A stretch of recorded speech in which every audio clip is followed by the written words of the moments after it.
If you'd love to have confident line quality in your sketches, but right now the sketches end up kind of messy or scratchy, or maybe the lines are kind of boring and stiff, this video is for you. Now, it's fair to say I did not have good line quality when I started, right? In my mid-30s, I actually asked a drawing teacher about this and they said, you're just messy, and that's okay. And it's true that a messy, scratchy style can be cool. It's not what I wanted. And actually, it's not an innate thing and you just have to accept it. You can change your lines. You can completely transform them to whatever you want them to be. I'm going to link a video below with the materials that I like to use. But for this video, we're going to think first about which marks we need to make and then how to make them, like the specific movements of your hand, all right? So first mark is just a thin line. Like if you look at that portrait over there, you see down the side of the neck, there's a long, thin line for that outline right there. Okay, so next you look at that cheek where the light shifts into the shadow, and down there we have like a thick, soft, wide line basically. And then on that side of the face that's in shadow, it's kind of just filled with tone, right? It's not really a line, it's an area that's filled with tone. And ideally we can do this and have not too much texture inside of it. So, you know, kind of three basic types of line or mark. Other things that we want to be able to do is we can have sharp transitions and soft transitions. So let's say we have this area of tone, of value. Yeah, we can do that nice and flat, but with pretty sharp edges. Right? So like, let's say we look at this, there's a pretty clear starting point and a pretty clear ending point. It's kind of a boxy shape. Or we could have that be kind of like a gradient, which slowly ramps up, gets darker, right? So we go from nothing and we kind of make a gradient out of that, right? So soft transitions, sharp transitions, or, you know, something in the middle as well. You can do a sort of firm, slightly softened edge, that kind of thing. And then it's really good, okay, to be able to, so let's say this is the sharp edge and the soft transition, skill 4 and 5. So then it would be really good to be able to do really light marks. Most people can do really heavy marks already, just push hard, right? But what a lot of people struggle with, what I really struggled with, was just really light marks. Okay, so that would be skill number 6. Then tapering down so that it gets narrower, or conversely, starting off really thin and then letting it get wider, something like that. So that would be 7, that kind of tapering or widening. Then being able to start really heavy and then let the mark get kind of lighter and gentler. Gentler, is that a word? Or start off really gentle and then end sharply, or just have something even all the way across. All right. So this is like the width getting narrower or wider. And this is about like how heavy the mark is, you know, if it starts off heavy and gets lighter or the other way around. Then it'll be useful to have this skill, right? So this is kind of specific, but I use this so much. It's like a flick, like that. I mean, that's kind of the same. There's kind of a combo of these. It tapers and gets lighter. But just specifically, I'm using that flick a lot, all right? And then number 10 is, let's say I put down a mark like this. It's really, really nice to be able to cut back into that with an eraser. I use a pencil eraser like this, like pencil shaped, and I want to get really specific. Like I could turn that mark into a tapered mark. If I realize I put it down wrong, I could soften the end of it a bit, you know. So that will be skill number 10. So 10 drawing skills that are really, really useful to have. All right, so how then do we do all of this stuff? Okay, let's take a look. So number 1 is the sharp line. Okay, so I'm using an overhand grip and I have this kind of pencil that is sharpened to a point, a slightly tapered point.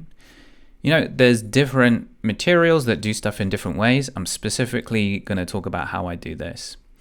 I like to keep the pencil pretty flat.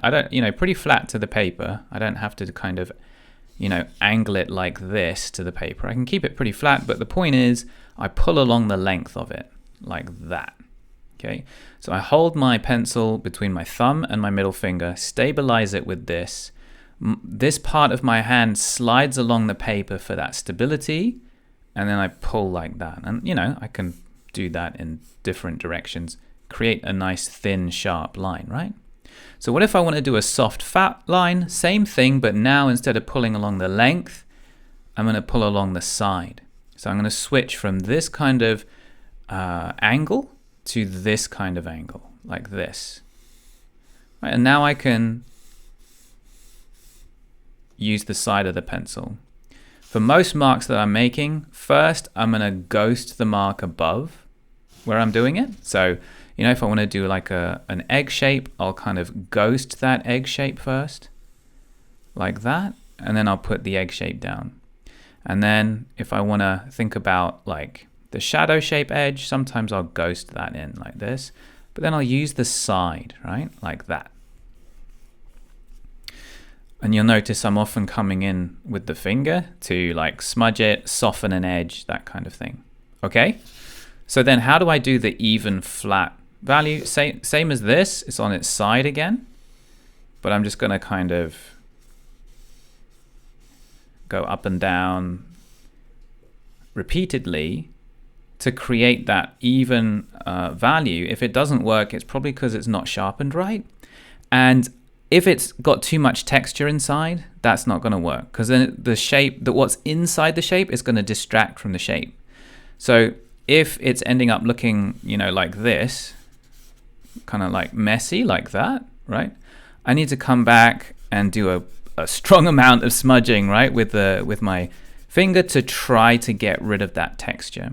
Because like if you look at the portrait there, for example, on the cheek, I want that cheek to just have that flat area of value.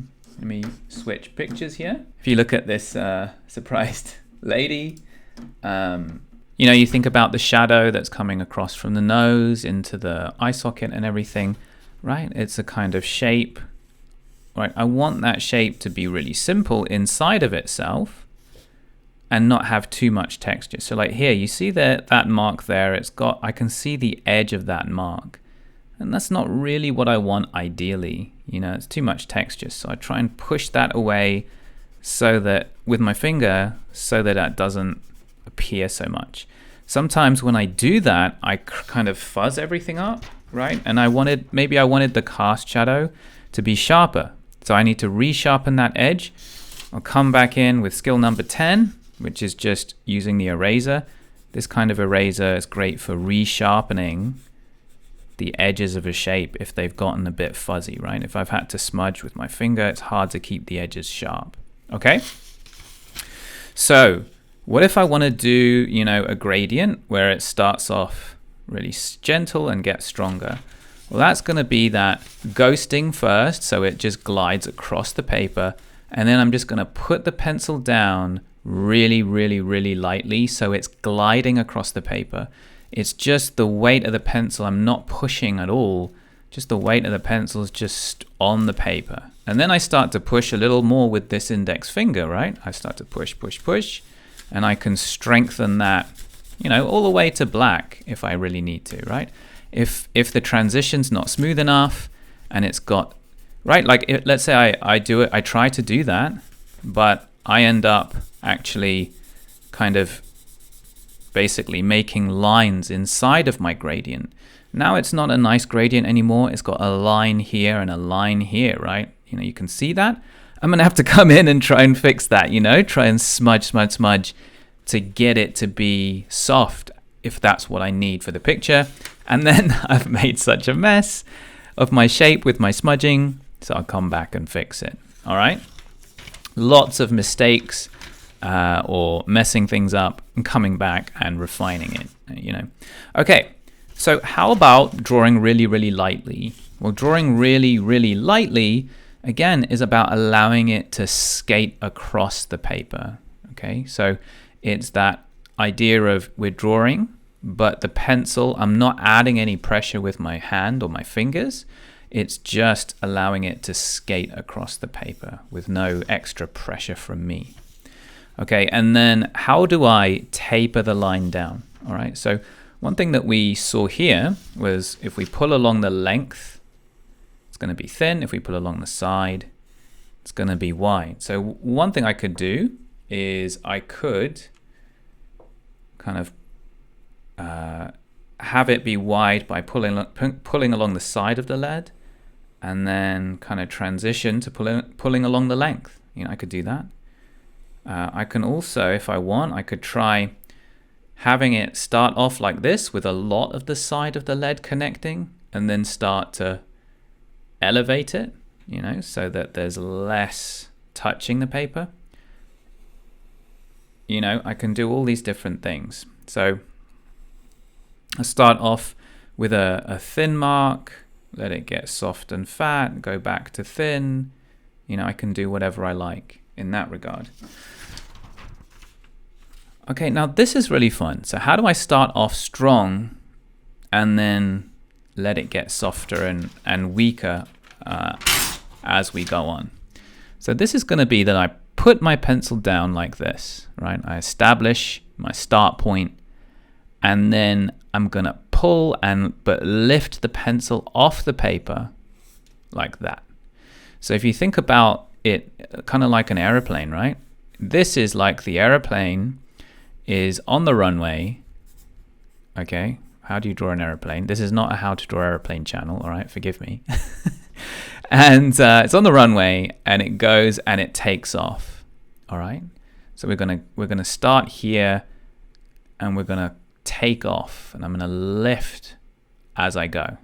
All right. And then I would practice these on their own, not during a drawing. If you're doing a drawing, you're worried about the face, you're worried about this and that, just practice these specific marks. But then another thing I can do is I can do something like this and come to a stop like that. And that's a fun mark to make too. And that is more like you're landing that airplane, and then they hit the brakes on the airplane. You stupid airplane drawing. Damn it. Okay, I don't know how to draw an airplane. Okay, now the flick that I mentioned is very similar to this one, where we start here and just lift off, but it's just kind of short and sharp and quick like that. Okay, so this figure I've had to digitally add some clothing onto, because YouTube really doesn't like any bottoms showing, so it kind of obscures things a bit, and I'm sorry about that. But across the across her buttocks, hopefully you can see that the shadow is there. So you can see that there's a mark for the core shadow across one buttock, which is kind of like one of these. It starts off kind of strong, and it tapers and peters out as we come across. And then the rest of the shadow is filled quite evenly, and then it abruptly ends. Then on that thigh there, you can see there's a cast shadow which has a sort of sharp edge like this. And then that shape is kind of evenly filled. And then there's a soft kind of wide edge to that shadow like this. And then I try and flatten that. Well, if I try and smudge it to help flatten it, I'll have to come back in with this. Now, one useful tool you can use is a paper stump, and then that would allow you to kind of flatten things more precisely. And yeah, I should use that more. But for whatever reason, I just find it like quick and easy to just in the moment, just smudge with my finger, and then later on clean it up with this really precisely. So during a drawing, you know, let's say I'm drawing someone's face, you know, I might think about sort of, you know, a simple ball shape to start with, add a jaw and chin, you know, think about which way this head is facing, that kind of thing.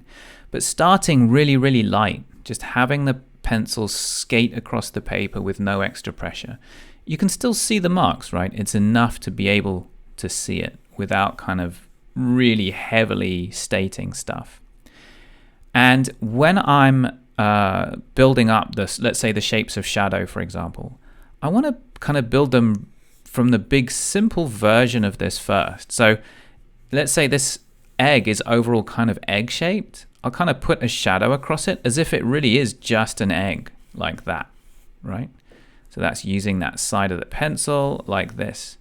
Now later on, I might want to cut out a little bit of this for the cheek, or come in and add a bit more for the forehead, right? So what I mean is, like, I'll come in and add a bit more, and then over here I might need to cut some out for the cheek. And that's why it's useful to be able to use the eraser as well. So I don't need to go in for the final shape like this right from the start. I want to kind of be able to do this, get this big simple idea, have it all nicely in a line, and then start to add that little bit of nuance to it by widening out the cheek bit, bringing it in for the forehead bit. You know, if I try to go for the, you know, specific, the final end game of this drawing right from the start, it's going to be really, really hard, you know. So let's say I'm not drawing this face, just a generic one. I might think about like an overall simple shape, like in this eye socket, maybe in here, just a very simple wedge shaped nose, which maybe casts a shadow across this kind of ball shape underneath the mouth, like this. And I'll start, and you see that these end up being really big simple shapes. I might want the cast shadow edge from the nose to be quite sharp, but then this form shadow edge to be really soft. So the form shadow edge is where the form is just turning slowly away from the light.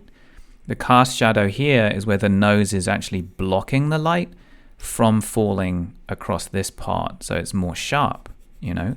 So I can sharpen this, right, using these different skills. I can go, I'm going to have a sharp edge here.